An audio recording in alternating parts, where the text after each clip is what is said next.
Alrighty, welcome back to Cinema Pursuit, where in the pursuit of cinema, we talk about the movies that we love. And this episode is yet again one of my favorite movies of the 2010s. People might be sick of hearing me talk about this movie in real life, honestly.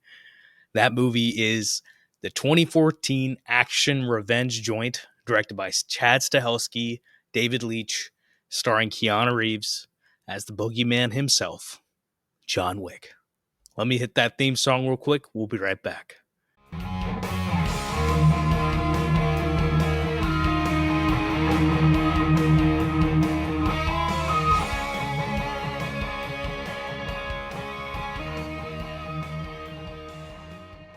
And that is Cole Cooper, aka Skog, the person who has created our theme song. Just another great artist who I have the pleasure of hearing his work every time we do one of these episodes. And I genuinely never get sick of his work. I never get sick of John Wick in the same aspect. I think the great art in your life that you feel that emotion to should always be explored. And John Wick 2014, the movie that started this entire franchise, is one of those movies, one of those pieces of art for me. So let me get into my memories for it, because I have extremely fond memories of this, as I had graduated high school at that point and this movie was coming out and I was like, what is this movie?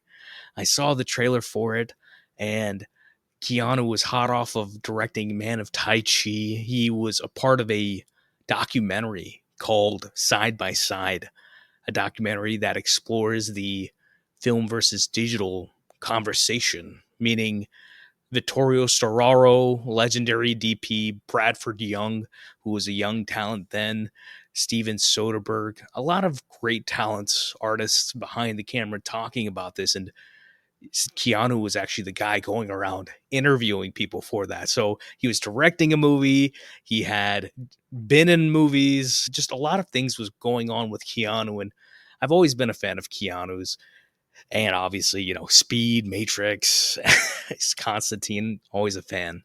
So at this point, I didn't know that the situation actually was that he was kind of seen iffy by studios because the movie, I don't even remember the name of the movie. It's a movie about like an Asian based movie about like a dragon or something that was they had actually arrested or sued the director recently, like in 2025, for essentially taking the budget of the movie and spending it on, frivolous things rather than using it to make the movie itself. 47 Ronin, there we go. It takes a second to remember those things. It's like sometimes you want to forget those things that aren't relevant, but Keanu never left the zeitgeist. He's never left my mind. And to say that he had one movie that flopped, that essentially means that he's not marketable. You know, it's this industry of film, especially in America, I think in general, it's unforgiving. It's something that I talk about with my dad, where it's like, just because you're on top today doesn't mean anything tomorrow. You can leave it all on the film reel and you can have created something fantastic, but it doesn't mean that you're going to have some long career. You have the difference between a Brian De Palma and a Spielberg, a Francis Ford Coppola and a Spielberg. Not saying that Francis and De Palma haven't been successful, haven't made treasures of cinema, but it's just their career of that level was only for a certain amount of time. It wasn't their entire career, their entire lifetime. And it's not even something where it's like they wanted it, right? Everybody had their choices and they make their choices as to what they want to do. Tarantino wants to retire, and it's like, why are you going to retire from what you love to do? I was listening to somebody who are actually a writer of his, the person, his literal personal typist, the person who typed up the script for Once Upon a Time in Hollywood. And she was talking about how Tarantino is just an encyclopedia of knowledge about film. He's the biggest lover of film she's ever known. And for me, it's like, he's trying to transition. I'm just like, why would you quit the thing you love doing? But that's the thing. It's like, just because you're on top today gives no guarantees for tomorrow. And film puts it in stone. Film puts you in history. And the conversation about John Wick is that it's an era of our time when it comes to action, when it comes to filmmaking in Hollywood, the approaches to action itself. Because they recently released a documentary ahead of Ballerina called Wick is Pain. Came out in May of 2025.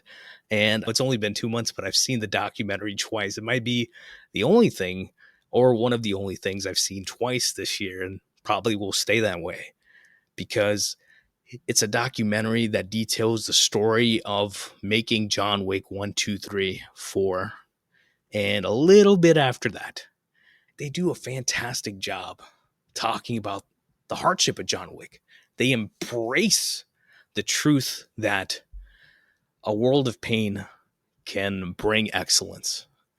And Keanu talks about how these movies, these John Wick movies, are B movies, B action movies, but they really have this high art to them.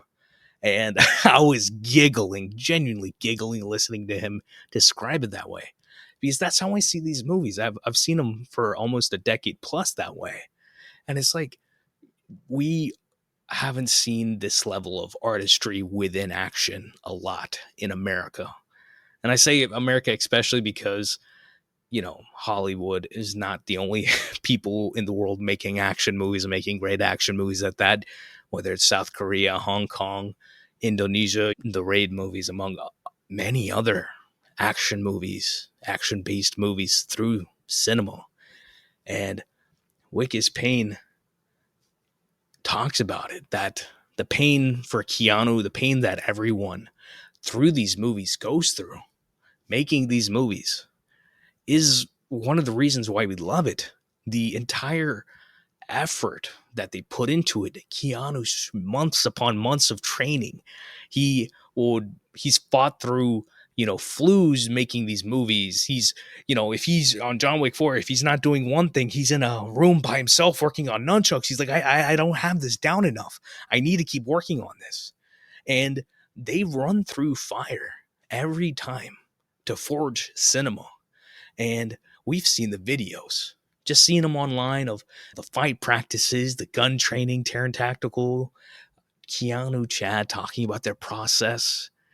And you get a sense that Keanu was jealous that directors have that other actors, they have their directors, meaning that Denzel had Tony Scott, Tesoro Mufune had, Akira Kurosawa, Leonardo Marty, De Niro Marty, Spielberg and Tom Hanks, Michael B. Jordan, Ryan Coogler coming hot right off of Sinners, Fruitvale, the Creed movies, Black Panther. These are collaborators that have creativity, they have authorship that flows through cinema. Pulling it even further, people like Christopher Nolan and Jeff Nichols, they lay it down to be that everyone from my production designer to my DP, my composer, all of these people put together, this is my family that I've created that helps create a consistent work throughout my movies.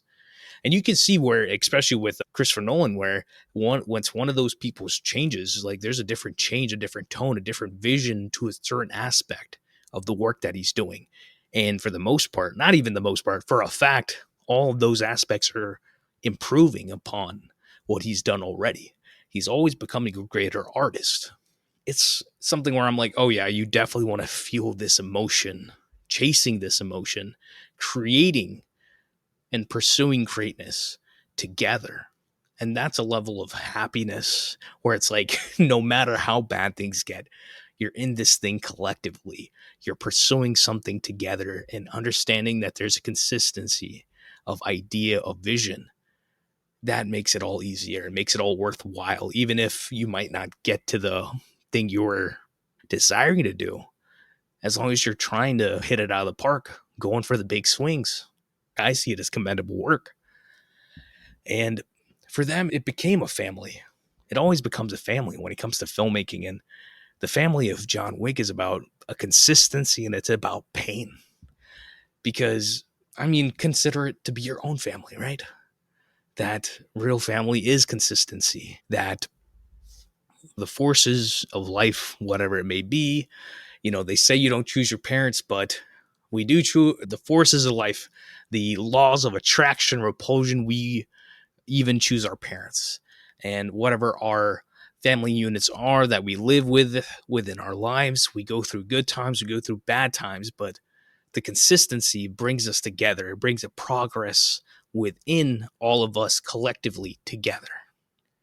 And yeah, I'm talking about movies, but it's like this vision of this level of pursuance. When I see it, I just am intensely inspired by it. I see relationships to it within my own life, but back to, John Wick. And John Wick is one of those things where it's like it is a directorial debut for two directors, and two directors who have gone on to make many hundreds of millions of dollars at the box office after, the subsequent 11 years. And I'm always watching directors make their first debut movies. I love seeing debut movies because when it comes to debut movies, you're kind of like wanting to say, wanting to think something, wanting people to see what you're doing, right? You'll have someone like Taylor Sheridan, who's a writer who made Wind River. You have Charlotte Wells with After Sun, which I hope anybody listening, if you haven't seen it, it's quite a emotional movie. It's a movie I will say I might not have a personal connection to, but such a beautiful movie, and I can't wait to see what Charlotte does. Jordan Peele, pretty iconic one with Get Out, one of the iconic ones of the last 10 years. Just watching these directors do something for the first time, you see that energy, that level of energy, where they've been waiting to tell these stories. So they're packing in the best they can the first time that they do it. And it doesn't necessarily mean that they hit the mark the first time, but you see such a fever, such an energy to their work. And you have people like Ari Aster, Robert Eggers, obviously Chad Stahelski, David Leitch. These are people within the last decade who have made their debut movies, made subsequent movies, and are becoming, Damien Chazelle, that's another one, they're becoming bigger and bigger voices in cinema. And for Chad and Dave, these two, they weren't taken seriously before John Wick. They were extremely successful second unit directors coming from a martial arts background. They were definitely putting in the work to become stunt actors.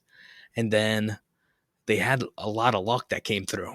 And luck is like the worst word to use because Chad Stahelski was a great martial artist. He has a great physicality himself, even though, he is a director. That his first big job was finishing The Crow after Brandon Lee passed away. And he personally knew Brandon Lee. And they had heard from the other side of America that because they were shooting The Crow in North Carolina, that, like Brandon got hurt on set. And they're like, oh, yeah, he's going to be fine. Don't worry about it.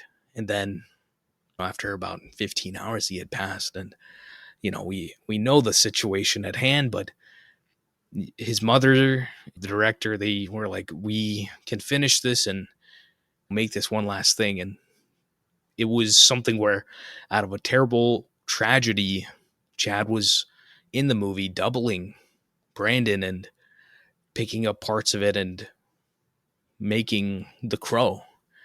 And it's something you don't ever want to be in, but it did start his career. And after that, obviously, he became Neo. He was Keanu's stunt double, and that was a different thing. Keanu and Chad Stahelski, they both talk about it's like if all of us, if Matrix didn't exist, we wouldn't exist. This whole like John Wick would not exist, and everyone kind of got together on the Matrix. And even Chad has a cameo as the husband in Matrix Resurrections, the fourth movie they made, which I personally am quite a big fan of. And Lana did a great job with it. If you want the action, yeah, watch the first three movies. But if you want, just like a cool story and a compelling, almost break the fourth wall meta sort of vibe, she does it fantastically with Resurrections. And yeah, Chad comes in, and it's just funny that he plays the fake husband that Carrie-Anne Moss's character has, Trinity has in the movie. It was just hilarious seeing him in there because this world has really been the world that made John Wick happen. And after that happened, Chad Stahelski broke his knee, I think. He blew out his knee during a fight scene with Mr. Smith through the Matrix. But yeah, he was a stunt double on that. And slowly after that, Dave and Chad both started doing fight choreography, stunt coordination, stunt visualization, stunt training. And what they essentially saw was that there was a market for the stunt work. They were going, cowboys and guns were kind of going away. They were leaning towards the martial arts sort of background work when it comes to action in Hollywood. I was about to say Bollywood as a habit. But yeah, they found a market and they understood, oh, we can do this and we do it well. And rather than all of the stunt coordination, the visualization, the training all happening over multiple places, they're like, we can have it happen under one roof.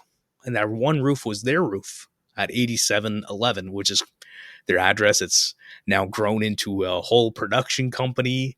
And it's just awesome to see that. But they started with the fight coordination and ultimately got second unit work.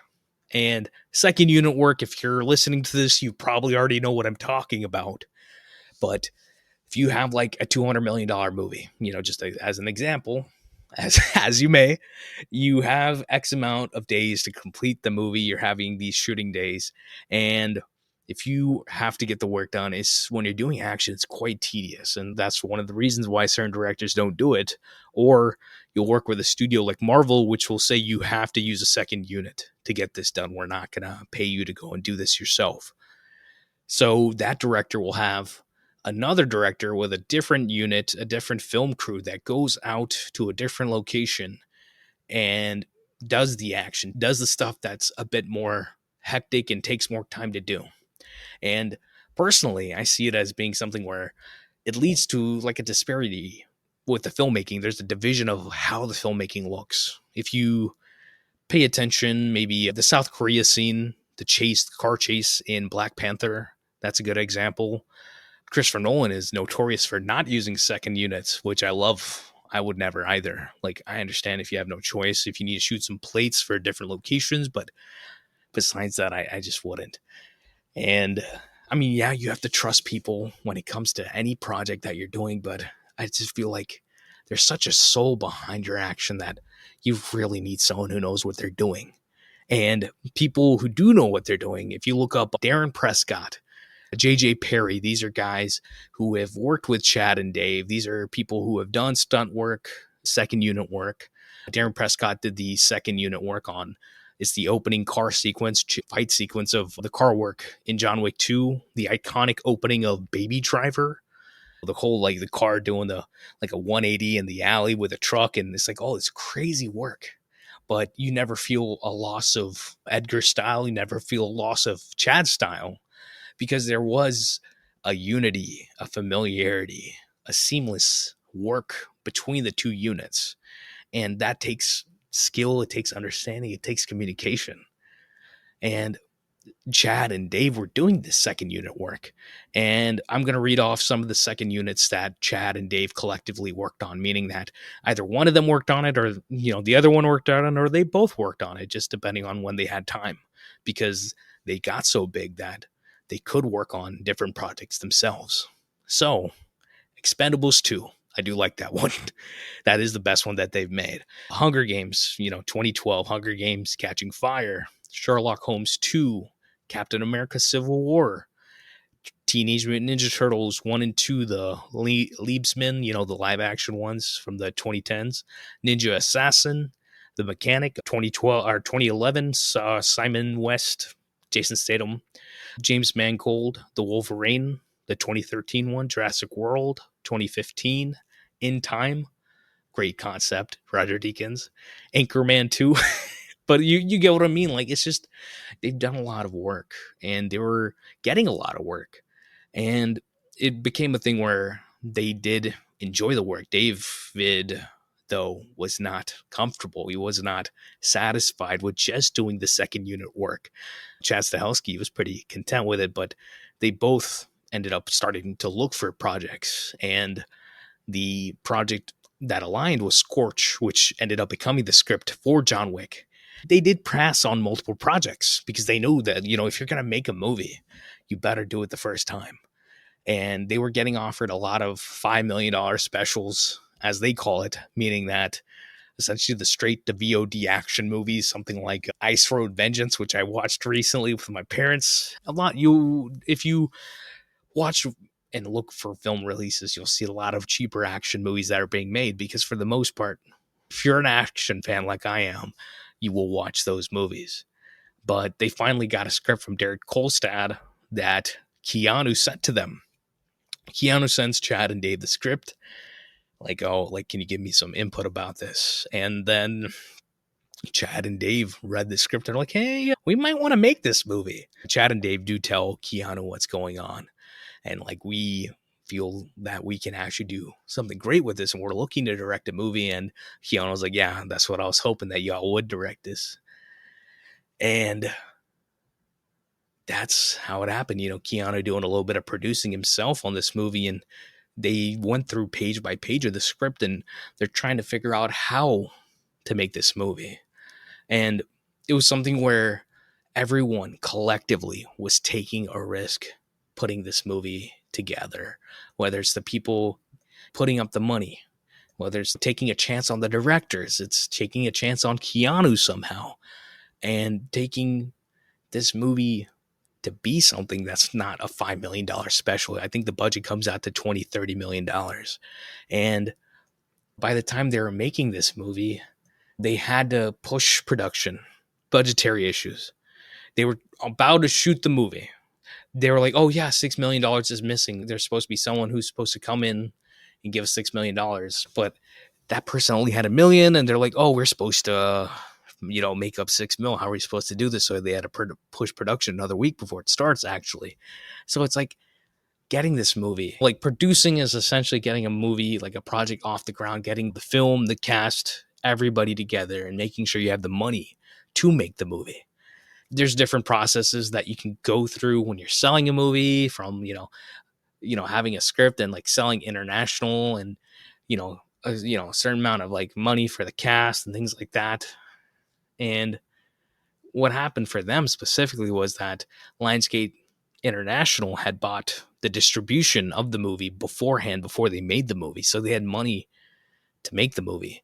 But domestic Lionsgate did not buy anything. They didn't even want to make this movie. They didn't want to distribute this movie. And yeah, they had the $6 million gap, and someone had to come and give it to them.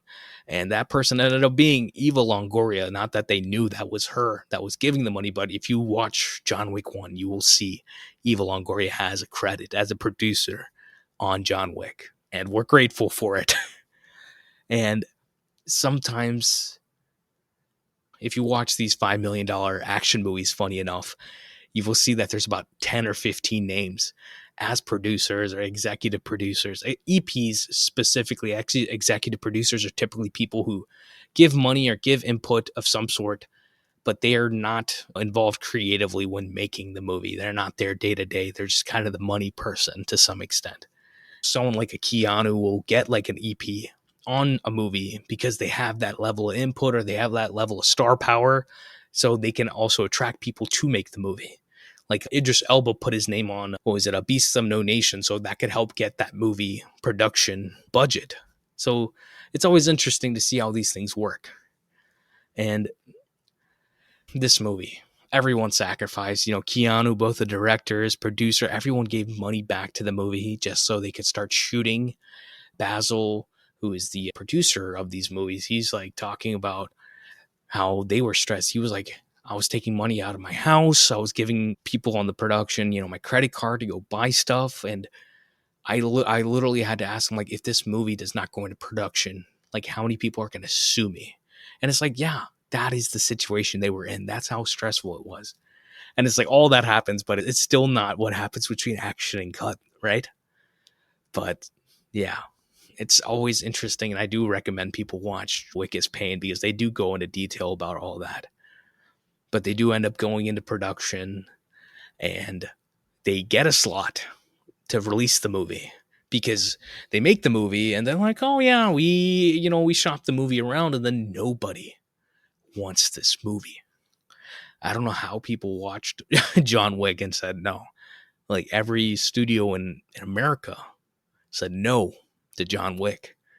And ultimately, for pretty much pennies on the dollar, Lionsgate took domestic distribution for John Wick and they put it at the slot that Kingsman was supposed to come out in, which is October 2014. Kingsman 1 was pushed to like April or February of 2015. And they got a great spot. The marketing started and people like me kind of flocked to this movie. And people like me, when this movie came out, we just started talking about this movie incessantly, became the number one fan of this movie, just showing it to people. I'm like, oh, did y'all see John Wick? Have y'all seen John Wick? To this day, if anybody talks about like good action movies, me and my dad will be like, oh, did you see John Wick? Like that's first place we start nowadays. And this movie is a bold-faced exhibition of what the action genre can be in America. Growing up, and I think to this day, it's almost like an adversity to say like, oh, my favorite genre is action movies. It's like almost looked down upon, but it's like ultimately action movies are just they're musicals to me. It's the balletic motion of action that is storytelling. It is art, and it has to be done well. It's like, yeah, you can make a musical with bad musical numbers. You can make a drama with bad work. It does not matter what genre or what space you're working with.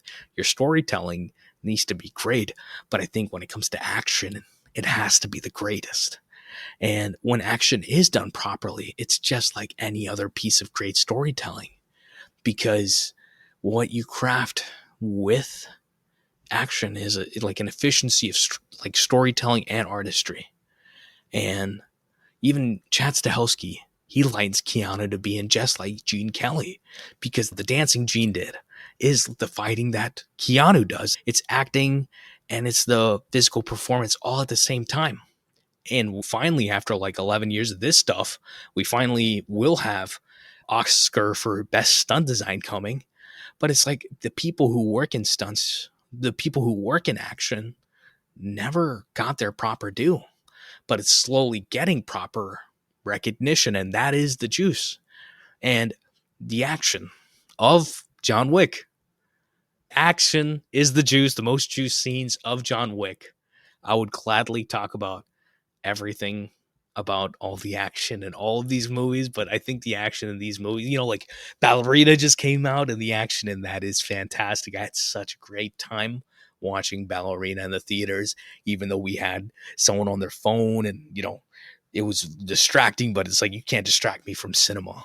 But for John Wick 1, Chad and Dave, the directors, they were allergic to what was being done at the time when it came to action movies, meaning that they didn't want to do that what everyone else was doing.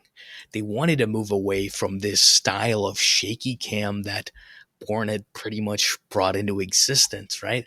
I love the Bourne movies. I think they love the Bourne movies too, but it's just people took a style and started, I don't want to use the word I'm thinking of, but they just started making bad copies of it. And it's like the sauce of Bourne when it came to the Bourne identity, Bourne supremacy, Bourne ultimatum, the style that they were using, the sauce to it works. But ultimately, if you're using it to hide things and giving your audience a headache with the visual language, you're hurting your work. Chad and Dave, they understood that we need to move away from that. We need to do something different. We need to remind people in America that cinema, when it comes to action, has great camera work too. And that if they made the one movie and only had the chance to make the one movie because they thought that after they made this movie, they were never going to make another movie again, that they did their best work on this first one. The first scene of Action is the Juice for John Wick is a scorching force of the franchise. And I say scorch specifically because that was the whole idea that Derek Kolstad started up with. Derek Kolstad, the writer, the screenwriter of this movie, he wrote John Wick 2 also. He was essentially talking about writing and his neighbor was out of town and there's a cute puppy with him. And while writing, he was like, what if someone killed this cute puppy? That is like, yeah, I should not be laughing, but it is so sadist, such a sadist thing to do. But I always talk about bad ideas, good movies, and this is a bad idea that is a great movie. It's yet another one. And this movie takes like 20 minutes to get started. What I mean by like, so when we talk about movies getting started, I always mean that it takes a certain amount of time for your character to get a mission, and then the movie starts. The juice starts running. Mission Impossible 8 just came out, The Final Reckoning. That movie takes 40 minutes to get started. And then the last 2 hours feels like 90 minutes. It goes by very fast. But this movie, yeah, it takes 20 minutes to get started. They, off the jump, they push the grief, they push the emotion, they push the despair that the life that John is having now after his wife passes away is terrible. And he gets bountiful hope in this gift from his wife called Daisy, right? This little pup named Daisy, the cutest little pup, right? And it is the one respite of hope for John in this downturn of his life that, his life pretty much has been in general. I don't think that anybody can look at the John Wick story and say that he had a good life before he was with Helen. And he was given another chance with Daisy. And it's like, if you understand, it's like, it's not the fact that y'all killed the dog, not that that's right. It's the fact that what it meant. Because it's like the emotional investment. I believe in emotional investment in every single story that you're telling. I love narrative cinema. I love movies that invest you emotionally, invest you properly within said emotions. Because Gladiator, that's a movie we've done recently. That takes 20, 30 minutes to get started, but they give you a little bit of action, and then you get the story with Maximus and Marcus Aurelius. You get the prince and the princess, the king. You get all your characters, and then the movie starts. Something terrible happens, right, to Maximus's family. And they take the time to do that, to invest you within who these characters are, what their motivations are, and then they send you into the movie. And compare that to Gladiator 2, where they take 5 minutes to do that. And then you're kind of going back and forth, and you're kind of confused, even though you already know who the main character is. And it's just like, it feels almost like a farce. It feels confusing. But, back to not doing, I love the conversation about how long it takes to get a movie started, and, what is good exposition and what's good character development. It's always a good conversation to have, because just as if you watch movies, you feel a relationship to these people, these characters, and you want to feel a relationship to John. And ultimately, they do kill this puppy. They break in, they steal his car, and they talk about it as if it's like a cool thing to do, right? They see it as commendable, and it's like they make you so perfectly hate Yosef, Alfie Allen's character. The people who think that they're great are the ones who think that they're the heroes of their story, right? Yosef had came back from helping his father with some sort of business, and like, oh yeah, like I stole this car, we really messed up the guy. Oh, you really messed up the guy, did you? And it's like, son, it's not what you did, but it's who you did it to, right? Michael Nyqvist's character talks about it. Viggo talks about it. But it's like giggling the dog. It's like the shtick, right? It's the thing where people talk about it with John Wick, where it's like, oh, it's the movie where they killed the dog. And it's like, some people are like, why am I going to watch a movie where they kill a dog? That sounds terrible. But it's like, this movie, it does it all so well. Because it's like, they're even with the bad guys, there's principle and values that they hold in a system, right? And there's a whole 3 movies that come after this, 4 movies that come after this that talk about that system. And it's beautiful. But it is one sentence story of this franchise is that guy avenging the death of his dog. Obviously, there's layers to that. His wife's name is Helen, right? And it's like Helen of Troy comes to mind always whenever I hear that name. And Helen being the reason for this level of bloodshed and the downfall. But yeah, they were able to get away with something quite brutal. And even the movie doesn't take it to a brutal level. Yeah, you see the little specks of blood, but it's like, oh, like you see the blood is like, oh, they hurt the puppy, but he limped back to John. John holds him, and it's such a beautiful emotional moment, right? With the death of Daisy.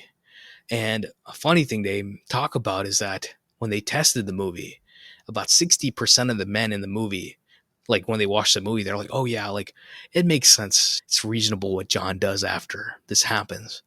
And then almost all of the women were on board that, kill them all. Like what John does is actually reasonable after that. And I think that's something of like emotional intelligence thing where it's like, it's not just about the dog, it's about this relationship with his wife. And after all these years of fighting this terrible illness that she passes away, and she wanted her husband to have some sort of life because, and it wasn't even something where it's like another woman or something. He's like a puppy, something innocent love.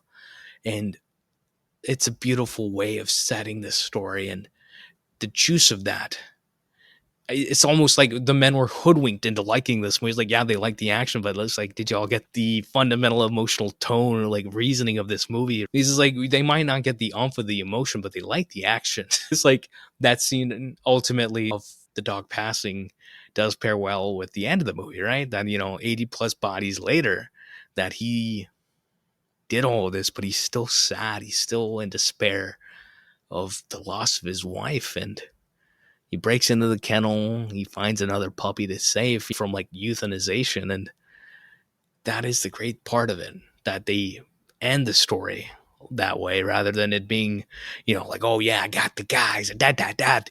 This movie really is to some extent an antithesis of other action movies, but it's just good storytelling. What I mean by like good storytelling is that, like, when it came to the action, these guys were stunt guys, stunt directors, second unit directors. They have the action down. The hard part for them was, how do you make an emotional story, emotional beats that carry this story, that warrant the story of happening? And they do it, and they do it extremely well with this movie, because it's like to elevate this movie into genuine emotion, the storytelling has to be great. And storytelling's great, the emotion is great, and it is something where, look at John Wick to being just like John McClane's situation in Die Hard, another movie we've done on the pod. But it's like, you are invested within John McClane, Bruce Willis, to getting back to his family, saving his wife, getting his family back together, repairing this situation. Because if I remember correctly, action is the juice for me for Die Hard rather than any action was the conversation that he has with Holly, with his wife, that happens before any action, before our villain arrives.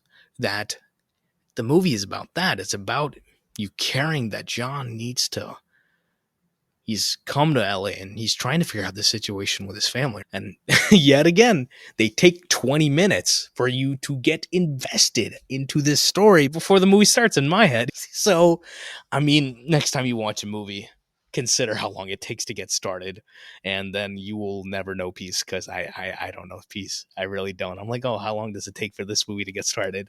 And I don't mean, I never see it as being a bad thing, right? Different movies take different amount of times to get started, but typically the ones that have the great storytelling typically take a little bit longer to get started. There's other ones where it doesn't take them long at all to get started. So it's always interesting to hear. But let's get on to production value. Production value. What moment, scene, aspect of John Wick leaves everything on the screen? There's nothing on the sidelines. What screams production value for John Wick? And production value when it comes to John Wick. And see, talking about this movie, it just feels so weird to me, because it's something where I've been talking about these movies for so long, just in my head, or to like people in my life, that I know what it is. I know these stories, and it is fundamentally, it's the world of John Wick. It's the action of John Wick. It is the style of action, the style in general of John Wick, that there is a sci-fi anime level of detail that is spread throughout this first John Wick movie that spreads even more in the second, the third, the fourth, Ballerina. It spreads consistently and constantly through these movies, that there are so many interesting details that they put through these movies, and they don't spend a lick of time explaining what is going on. And it's like, we see multiple people with tattoos, right? Just, example, they have tattoos. There's a history behind these tattoos. All we see in this first movie is that we see John in the shower with the tattoos and the Latin verses, and you get scared. You get like, oh, like we get the detail of John speaking Russian. You don't have it explained that, like, oh, he worked with these people, and just from working with them so long, he actually speaks that language. Or actually, Rusko Roma, there's a whole other thing that's going on. But you don't need to have every conversation, right? We have so many gold coins through all these movies. They don't expect or give any explanation as to what is the gold coin conversion. It's like a gold coin to get through the door, a gold coin for the drink, a gold coin to, like, to clean up a body. But it's like, there's different little details about that, right? Every subsequent movie builds the details. We always get a lot that we see, a lot of like interesting items, but they're not always explored. And it's not just John Wick. One of my favorite details is Denis Villeneuve 2013 Prisoners. I think it was Detective Loki, Jake Gyllenhaal. One of my, I think it's still Jake Gyllenhaal's best performance to date. But in that movie, he was talking about how if he's at a desk for Detective Loki, if he opens the drawer, there's going to be case files. There's going to be this other stuff. There's all this detail that has been laid out. And it's not really to be used in a scene or something like that. It's just like, there's such a level of work that goes into it. It's like, you open the file and there's details even within the files that are sitting in there. And it's like, there's so much effort that people put into movies, and I appreciate it always. And it's sometimes, and I never say that like, oh, they don't make good movies anymore. It just feels like people are putting less effort into the movies that we're making. I think that transcends to any genre, where it's like, you need to put in the good effort to have good movies. And obviously we have Ian Mcshane, Lance Reddick, people at the hotel, the rules, like no killing on the property of the Continental, having the Continental placed where it is, the Flatiron Building in New York, in Manhattan. There's a lot of large strokes with small details that create this world. I see it as being a cost efficient way of creating a world. An explanation costs you time. It costs you time in sense of your production, your story, every single other thing. But it's like, there are certain things you can do effort wise that make a difference, right? You don't have to see an ambulance, but if you hear the sound of an ambulance, that that detail works, right, in the right context. And every bit of this filmmaking, it just feels like the right way to, they just did it correctly. And the world itself, obviously, it opens up more in John Wick Chapter 2, but what we have in John Wick 1 is fantastic. And nothing but respect to the world that they have built, because they talk about it where it's like, were we lucky or were we good? When we went to go make the second movie, Derek Kolstad talks about it, that's the hardest job I've ever had writing, because it's like, you have to figure out this stuff. Yeah. It's like, it's fun to just, do it. But then when you actually got to build upon it, it's not easy. But then you have the action as well, right? Style visually and the action itself both have been ripped off to pieces in the subsequent 11 years. Whether it's in America or anywhere else in the world, I'll be watching Bollywood movies and they've got these deep neon lights, these LED lights, and I'm like, good old John Wick lighting. And it's like, what they did got ripped off, and I think that's the standard I'd live by, right? That you should work so hard, so well, that people want to rip you off. And I see that as being, of course, you rip off the people that you love as an artist. You are inspired first by the people that made the movies that you love and the details you love. Then you find your style, but it's like, there's nothing wrong with it, but also you should have an intention behind why you're using that sort of lighting. But you get what I'm saying, that as an artist, you should be pushing the boundaries of what you're doing. Because when it comes to story, every story's been told. one way or another. But the creativity comes from your approach, comes from your perspective, representation. So it's like there's a lot of stuff that you can do, no matter what age and day we live in, to tell compelling stories and tell them well. So visually, Jonathan Sella, he shot this movie, and I tell you, when I saw this movie in 2014, I was just loving every aspect of it. Really, like, just the visual component of this movie, the lighting, the longer takes, the compositions. I'm like, yeah, why don't we make every action movie like this? And I mean that in the sense that I watched John Wick 2 in theaters, and I'm like, why are they going handheld now? Why is this? What's going on here? I'm like, I don't like the style of this. I was confused. And then I watch John Wick 2 like another 10, 15 times literally, and then I'm like, oh yeah, I like this. This is actually how it should be. And they were just, being practical as to how they do their work. And if you watch the visual language of the 2, 3, 4, Dan Lastinson's work is amazing. It's nothing short of amazing work to me. And Dan Lastinson should have at least had an Oscar nomination for 2 of those movies, in my opinion, as a cinematographer. But Jonathan Sella actually went with David Leitch with his subsequent movies, Deadpool, Atomic Blonde, The Fall Guy. He's shot all of those. He does have a good approach to lighting.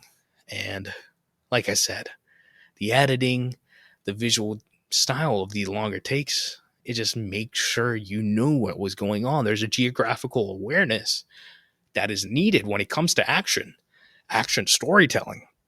I was watching a scene in Jurassic World Dominion, the 3rd movie, and they have a scene in some sort of black market for like dinosaur or something, and there's an action scene that ensues in Italy, and I was like, I can't tell what's going on at all. I'm like, the geography, I was confused. I was getting hold back, and I'm like, if I'm having these thoughts and I'm getting confused as to what's going on in the movie, it's passable work where it's like, you can definitely do this better, but it's like, why didn't you do it better? But I don't want to dunk on them. It's just, something that happens to me. And it's like John Wick, you're always aware of what's going on.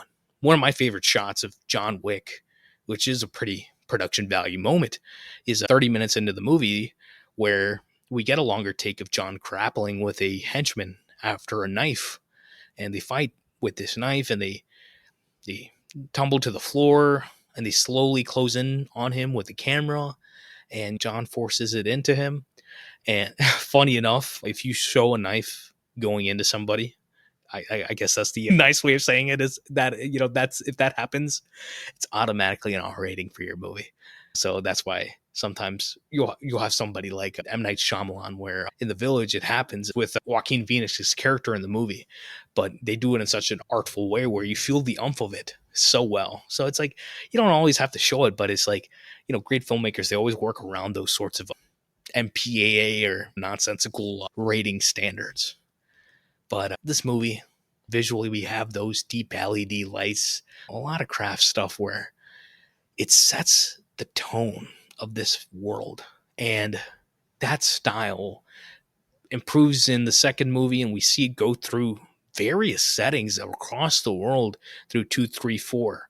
And it's a style that even Chad Stahelski explained to Len Weissman before they made a Ballerina. And you can feel that visual style of John Wick come through in Ballerina so well. And it is of the same world, and it's awesome. And sometimes style can be tiring, distracting, repetitive, a shtick, but you will have great artists that have that work. Obviously, the example is Wes Anderson. You can call it a shtick, but it's also that Wes has a style of the way that he makes movies, and he goes through genres telling the stories and keeps it compelling. Chad Stahelski, he's making Highlander. It's Henry Cavill, Russell Crowe, Marissa Abella. Side note, if you haven't seen Black Bag 2025, Steven Soderbergh, Marissa Abella is fantastic. I think she's an industry for HBO. Keep an eye out for Marissa Abella. She is fantastic. She, in a movie where you have Michael Fassbender and Cate Blanchett leading the movie, she sucks up so much of that air in the room so well. She's so charismatic, and she's going to be so good in Highlander. But why I bring up Highlander is that if you have Highlander have the same lighting aesthetic as John Wick, that's an issue, right? Because that's not John Wick. That's not the world of John Wick, right? And it's not going to have the same lighting because they're going to understand, and they do understand that that's not what you're going to do with it. They haven't even said it out loud that they're going to do a different sort of lighting. It's just I have faith that they understand the right path creatively and emotionally when it comes to the storytelling. I do love that level of visual and emotional storytelling that comes in the John Wick world, creating the world, having a visual style to it. And obviously, the biggest production value of it all that I haven't talked about for the last, I don't know, 30, 40 minutes, whatever it's been, is the production value of Gun Fu. That they took a style of martial arts and gun work and put it together. And there's a funny scene within Wick is Pain within that documentary where they're like, oh yeah, pull up the tapes from Safe, the rehearsal tapes for Safe. And Chad and Dave had done the second unit stunt coordination work for the 2012 action movie from Jason Statham called Safe.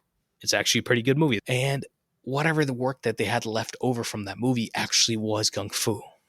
Since they have their own studio, they would always push their stunt actors, stunt people to just keep creating, keep doing work, keep working on something, always pushing a different level of art when it comes to the martial arts, or if it's creating some visual style of fighting for a movie. And that style was something that they had been sitting on because ultimately they fell in love with it. They're like, oh, this is better than anything that people are doing in any of the movies that we're working on. But it's like they tried to give it to Jason. Jason didn't really vibe with it. So Jason didn't really use it besides maybe one scene. So they were disappointed that it wasn't in a movie, but they were like, let's hold on to this for our own movie then at that rate, because we know this is better and we know this is different than anything else anybody else is doing. To say that, I believe 100% that there's a certain level of ego as an artist that you must possess, that you should have that level of confidence that what you're doing is right and you're bringing innovation within it, that you see that innovation within yourself to bring in. There's a lot of things where it's like we talked about Steve Jobs, and I I see that part of him of trying to push the world further. And it's like, I mean, obviously my life philosophy is different than what Steve had. Maybe we aligned towards his end, but we're trying to push greatness, but we should also be mindful of what it costs in our lives personally. But back to John Wick. We do get to the club scene in John Wick, and that ultimately becomes the blueprint, that production value of that, the club design itself, the placement of where the club is, the basement, the dance floor, then the second level above it, and everything about that whole setting and the action that takes place is pretty much the blueprint for the fights that happen in the subsequent movies. And they truly innovated with all of this, that you have a lot of different types of fighting that are happening. And it's like this movie was essentially a proof of concept that you can make this work and have it be insanely effective, because John is fighting in his house, he's fighting in the club, he's fighting in the rain, and there's always a vision behind all the action in this movie where it's like, oh, we can do this and we can go even further. The vision they had behind this movie when it came to the action, the confidence of it, is something that has rippled and changed the industry in a great way. And I would hope that after they have given this industry such course correction that we don't falter into a different era of, action filmmaking that doesn't really work. And I've seen other filmmaking where I'm like, y'all are trying to do something cool visually with this, but it's just, I don't get a geography of character. I don't feel emotionally what's going on with this action. That comes back to the storytelling of the action itself. And there's a specific movie that's coming into my head, but I really just do not want to mention it because people like the movie, but it's just I have a fundamental difference of opinion as to how they made the movie, and when they made that certain movie, because it's about a certain comic book person, and they had killed her character and then made the movie, and it just felt so backhanded. They should have made her movie, 5-10 years before the time that they did make and put out her movie. But yeah, they made John Wick, and then after they made John Wick, they pretty much got John Wick 2 greenlit because of this type of action. And they knew that ultimately no one else can make this type of action. And they were so confident with it. And like, we could have waited to make another one, but Chad didn't want to wait. And David Leitch wanted to wait because they had Atomic Blonde ready to go at Universal. David Leitch ultimately went and did his thing, and Chad Stahelski made John Wick 2, 3, 4, and now he's making a fifth one at some point. So it's such an interesting thing that they created this baby, and it's really hard for anybody else to do the same sort of work. I was talking to my buddy Will today, and I was like, yeah, Nobody is probably the one movie where you get that level of action still, and it's the same level of action outside of the 5 John Wick movies. You still have that visual style, and not the same visual style, but a heavy, great visual style and geography to the action. Like I told you, no one wanted to buy this movie. Even after this level of innovation, everybody said no. And it's not the first time, right? Breaking Bad came around. Everybody, when they went to go shop it around, said no, right? Till AMC took it. Memento from Christopher Nolan was sitting finished for like a year or two till Steven Soderbergh saw the movie and was yelling at executives, movie distributors at parties to like go and put this movie out for audiences, right? And it was baffling that Lionsgate ended up buying this for close to nothing for domestic, but they did help market it, and the movie became a hit. For me, it feels like a concept movie that turned into a franchise, and they are great at what they do. And it's like any other endeavor in this world where it's like the production value of John Wick. I love it, and it personally inspires me because the work that they put in on these movies is a pain and a motivation to do great work and innovate great work. But that being said, let's get into dialogues, because the dialogue in this movie is fantastic. The best dialogue of John Wick. A movie where Keanu Reeves doesn't really talk that much, actually. But they do have fantastic dialogue. And dialogue doesn't have to be illustrious, but it does need a hit when it needs to hit, right? John Leguizamo, Michael Nyqvist. Nyqvist has passed away since. Just amazing actor, and I love both of them.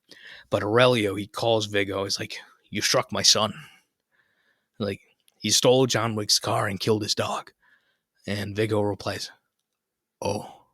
And oh, just gets such a big laugh out. When they tested the movie, they got such a laugh. And it's like, when you hear that laugh, it's like, oh yeah, you're building a mythos, and it's such a great little thing that you can tell if the audience is really invested, but you can also feel the off of who John is, right? Because the first movie and continuing into the second movie is always creating a mythos of John as a character. And even all the way into Ballerina, people talk about John in such a mythical way. And the best way to characterize, anybody in movies is not to have them say something about like, "Oh, I'm a good guy." I wouldn't trust a person that says they're a good guy in the first place.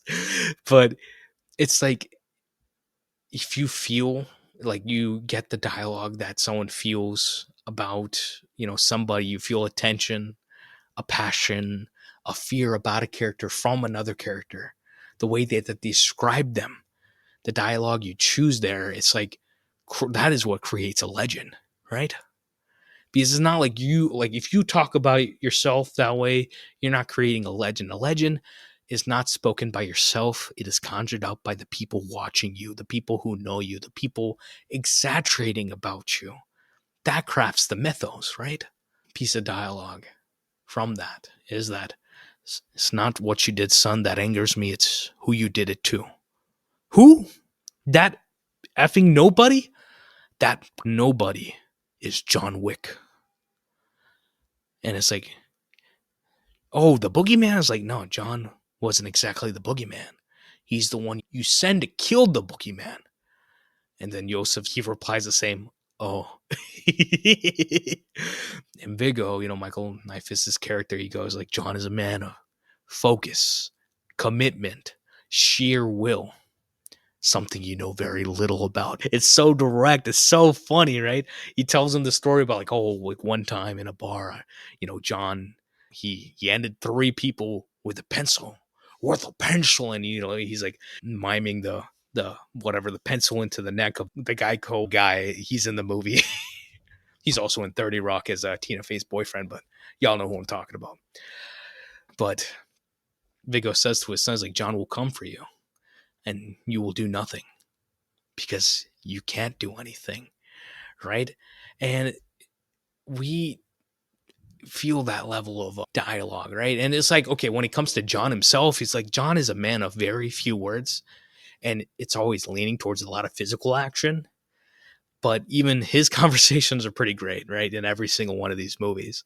One of my favorite conversations in this movie is it's like Viggo picks up the phone, like a rotary phone, and he calls John's rotary phone sitting in his basement. He picks up, and Viggo has a one-sided conversation about like, oh, let's not succumb to our baser instincts. And John just doesn't say a single thing, and it says so much about him. Even in that moment, the rage that he's filled with, and the sheer commitment that Viggo is talking about, that he is ready to do what he needs to do. And the other dialogue of this movie really is the physical storytelling, the dialogue of the fights, whether it's, the reloads, the beats of comedy in the action, the way he flings people when he comes to the club. Kevin Nash's character talking about like, oh, you lost this amount of pounds, and like essentially asking him, Loki, like how many people are inside, and letting him go. There's such a latitude within who John is as a person, right? And what information you get from him. And you don't need to spell out everything in cinema. You just want to make sure that the audience knows what the story is for the movie, and they deliver on that in this movie. And John has such an inner struggle throughout this movie, throughout all the movies, that Keanu portrays so well, that George Miller talked about it for Mad Max, but it's like there's proof of concept in this movie that you can have all manners of silence and have this character show a struggle and have it still be a great film. And genre wise, it's hard to do. Action is hard to do and have that sort of like rugged, silent type character. We see it a lot in Westerns, but the genius really is where you have the people put in that effort and have it make great effect upon the audience. I feel that should always be commended. People put their lives on the line for cinema when it comes to the action genre. These movies have always been a reminder that the work is always going to happen and it should always be commended. But let me end with one of my favorite conversations of this movie, of any of these John Wick movies. It's one of the scenes I was talking about before, one of the longer shots where John drives a knife into the guy and the first action as the movie ends. And, right away the doorbell rings and you see police siren lights, and the guy comes to the door and John puts a gun behind his back and opens it, and it's Jimmy. And it's like, oh, evening, John. Evening, Jimmy. Noise complaint? Noise complaint. And then Jimmy peers past John, looks behind him, and he just sees the guy that he just murked. He takes off, and his mouth's a little open. He takes off his hat. He's like, "You working again?" Nah, just sorting some stuff out. Oh, I'll leave you be. Good night, John. Good night, Jimmy. And it's like those moments, those are the moments of cinema I live for. I love for those things to be in movies. And it's like those are the things that set you apart from having a good movie and a great movie. And it's something where you have that style of filmmaking, that style of dialogue, a sort of comedy within that story that just pulls you in a certain way that just, it keeps me coming back, right? I remember I probably showed this movie to like 5 different groups of people within like a couple months after the movie came out, and I was just like, I was that excited. But when it comes to when it comes to any action, like when it comes to action, when it comes to any sort of detail, when it comes to cinema, I feel like if you watch movies enough or you become, behind it, filmmaking wise, you always want to dissect things, right? And I spent a lot of my time just dissecting movies when I'm watching them, not, and I always try to turn that off the first time I see a movie. But it's like your dialogue, you want it to be a little bit lyrical or coy. You don't want it to be too coy, honestly, but you do want it to be lyrical. And sometimes you just gotta deliver it. Austin Powers literally has a character named Basil Exposition, because that is the point of it, right? Sometimes you just got to get down to it. This is the story. This is what y'all need to know. Let's have a fun time now.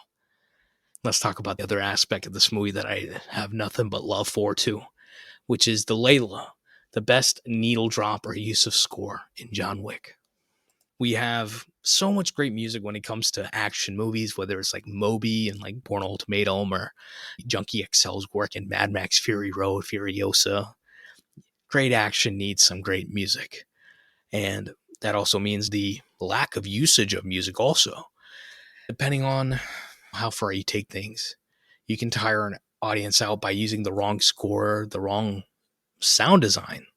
It is an art to be studied of how you pace a movie with the score, with the sound design when it comes to action. Watching John Wick 3, there's a bit of pacing that doesn't work for me. That makes that movie feel a little bit longer, even though it does have amazing action work in it. But John Wick, one piece that always comes to mind is Shots Fired by La Castlevania. And La Castlevania is actually a Georgia-based. I don't know if you saw that. That was a bit of a lightning show going on. A little John Wick 3 vibes, as I mentioned John Wick 3. But yeah, Castlevania's Shots Fired is awesome. It holds such a portion of the DNA when it comes to the strands of DNA for the John Wick world. And every single one of the John Wick movies has pieces from him, whether it's Ballerina Code or Osaka Fong, Blood Code. So much great music that Castlevania has made for these movies. And when he comes in and they put it into the action, ooh, it is so much fun, man. They all hold intensity. They keep you going. It is actually great workout music too. It keeps me hyped, and nothing but love for Castlevania and the sonic world of John Wick. Layla wise, I didn't realize it till rewatching it now. It'd been quite a few years since I've seen John Wick 1, but I didn't realize there's 3 songs in this movie. But the one that always sticks out for me is Think by Khalida. And Khalida is it's a couple of women. It's a duo.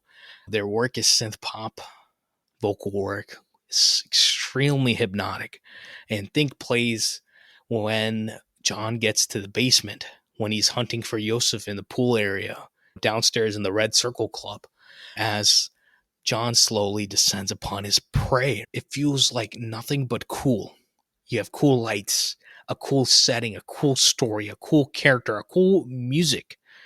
And it's such a potency of the coolness, the style of this first movie that is like etched in my mind all these years. And every time I listen to Think from Khalida, it's so memorable to me. I love it. It's if you told me to think of like 10 songs of the 2010s that affected me the most when it comes to cinema, it's definitely one of the top 5.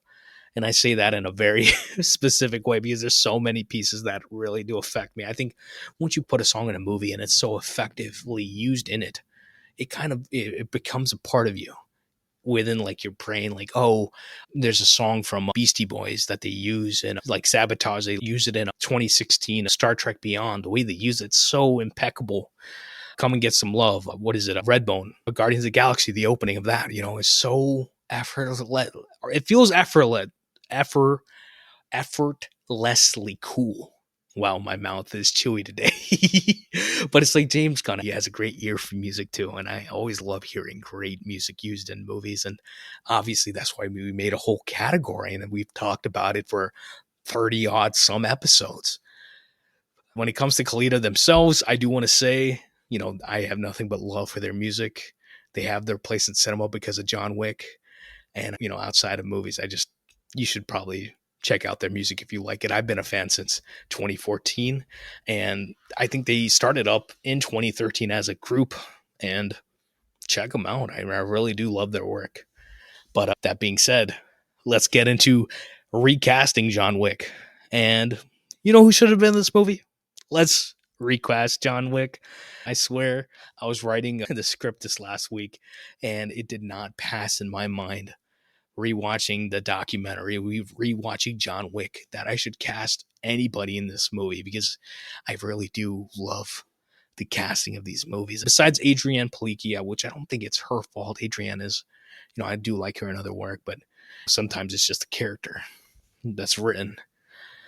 But this cast, come on, you have Keanu Reeves, Ian Mcshane, the late, great Lance Reddick, rest in peace, Michael Nyqvist, rest in peace, Willem Dafoe, Alfie Allen, Clark Peters, one of my favorite character actors, Bridget Moynahan as Helen. I've loved her since iRobot. But it's such a compelling group of small artists that are led by Keanu. I love that vibe. And obviously, on the other movies, we get the guys from The Raid and Lawrence Fishburne, Donnie Yen, Mark Dacascos, everybody pretty much besides Jackie Chan. Which is funny because if anybody doesn't know, Jackie Chan was actually supposed to be in John Wick 4 and 5. And there's a situation where that character that Donnie Yen plays, Kane, was supposed to be older. He's supposed to be a mentor character. But as, COVID happened and they went from making 2 movies to 1 movie, Kane became more of a brother character rather than a mentor character. Of course, there's a John Wick 5, and I don't know what's going to happen with that. But yeah, it would have been cool to see Jackie Chan in action again. Jackie just really did not like the way that they make movies in America. He's like, the way that they made movies in Hong Kong when it came to action was you do it till you get it right. Right? You don't have a set amount of days, and just the way that they worked was like, oh, your lighting's gone. Okay, we'll pick it up tomorrow. And it's like, you work till you get it right when it came to the action, which is not, I guess it's not a tenable way for studios nowadays, in America at least. But Stahelski and David Leitch, to some extent, but Stahelski at least talks about it, how, Keanu, he's trained up like a stunt guy, super, super well trained. And the way they do all the action, they have it planned out beforehand, even though they do change things on the day. And in pre-production, they spend a lot more money, but then they spend less money on production, where the pre-production planning pays off in many ways. And Chad himself says, other directors, they might get 1, 2, 3 setups a day. In the same situation, we get 12 setups a day. That comes from that second unit sort of setting, where they have less money to work with than your first unit, and they kind of have to get things done as fast as they can. They're always crazy.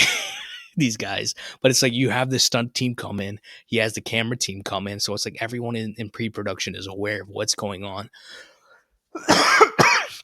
They plan it, and they do a great job of having everybody communicating, being aware of how to do it and what they're doing. I think Jackie would have loved that. I think Sidney Lumet would have loved it too. He would have had something great to say about it. But yeah, let's get into casting John Wick. And this is something where, out of all the other categories, I always love, bouncing these off of guests, but y'all let me know what these castings feel like for John Wick. So, recasting John Wick 1. Of course, we have to recast Keanu. And I thought of Scott Adkins at first. He's in John Wick 4, but he can really do the action. Instead of some fancy actor, he would have had the sauce for this. But ultimately, I went with Josh Hartnett as John Wick. He's really been coming back around with Oppenheimer, and recently he just did a Fight or Flight, but mainly it's because of Trap. I rewatched Trap with my dad recently, M. Night Shyamalan's Trap from 2024, and I had a blast with it. The face acting in the movie, Josh Hartnett, Alison Pill, just doing insanely great face acting in that movie, and Josh delivers such a multitude of performance within Trap as this crazy character. And I feel like Keanu's acting is a lot of physical acting. It's a lot of emotional acting that is not dialogue. And I feel like Josh would have done a great job with it. So yeah, it's hard to find, Keanu is a true one of one when it comes to this work, right?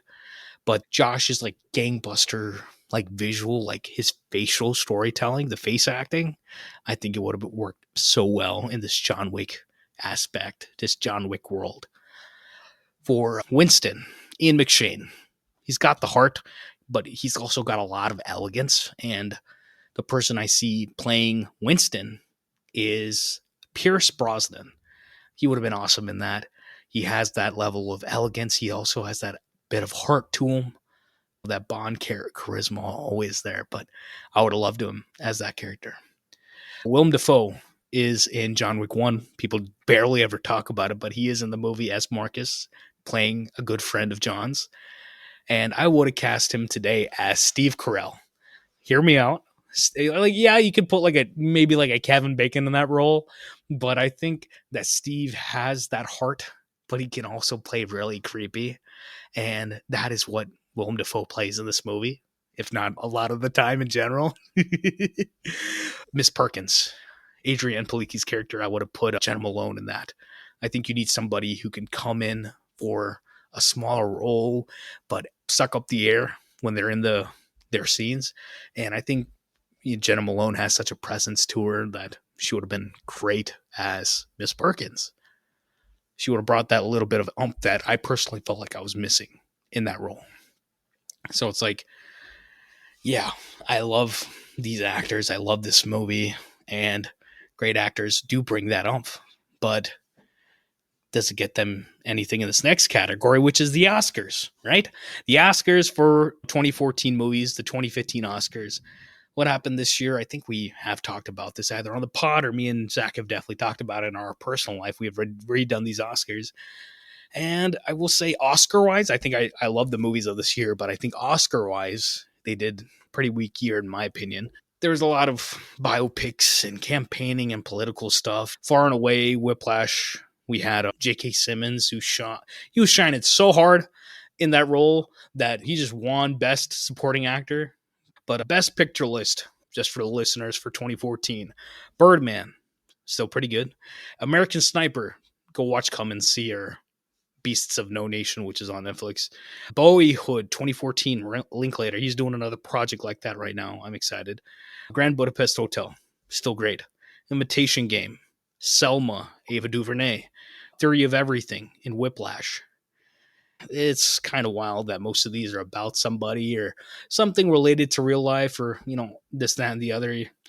And it's like, I love John Wick, but I'm not going to argue any of these Oscars, because it's not like it's not worthy or it's not that level of work, but it's just, I've seen what they've done time and time again. I've seen them up the ante, up the filmmaking, up the artistry. I've seen everybody go through the pain when it comes to their directing, the writing, the acting, the cinematography, the music, the sound design, the editing, the stunt work. It's all commendable in my book. And it's like I said, Dan Lassenson, who came in for the next 3 movies, John Wick 2, 3, 4, 5. This man doesn't get a single nomination for his work, even though his visual work is doing better than majority of people every year, right? Like his Shape of Water got nominated, but he didn't get nominated in 2017 for John Wick Chapter 2, right? Because it's like, it's almost a taboo. Ooh, he did a action movie. But if it's a Guillermo del Toro, whatever movie, then it gets nominated. And I say that as a person who kind of likes Shape of Water.